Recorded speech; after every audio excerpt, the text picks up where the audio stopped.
माझ्या शाळेत नाव जिल्हा परिषद प्राथमिक देशमुखवाडी आहे. मी तुमच्या पुढे सादर करत आहे माझे वडील.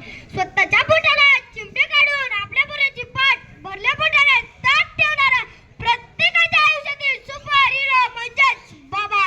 स्वामी तिन्ही जगाचा आयुष्य भिकारी असे म्हणतात, पण वडिलांचे ही आपल्या आयुष्यातील स्थान महत्वाचे असते. सहसा लोक आईच्या प्रेमाविषयी व आपुलकीविषयी बोलतात, ज्यात वडिलांकडे जरा दुर्लक्ष केले जाते. पण ओळखण्यात आपण अपयशी ठरतो की वडील ही एक शक्ती आहे जी दुर्लक्षित केली जाते, पण वडील हे एक आशीर्वाद आहे. प्रत्येक वडील हे त्याच्या मुलांसाठी आदर्शदायक आहे. माझे वडील माझ्या आईचा आणि कुटुंबातील प्रत्येक सदस्याचा आदर करतात. माझे बाबा जन्म झाल्या त्यांनी मला प्रथम आधार घेतला ते माझे बाबा. माझ्या आजारपणात माझ्या आई बरोबर रात्र जागून काढणारे आणि पुन्हा सकाळी उठून गुड मॉर्निंग म्हणणारे आणि पुन्हा आपल्या कामाला जायला तयार असणारे माझे बाबा.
सुपर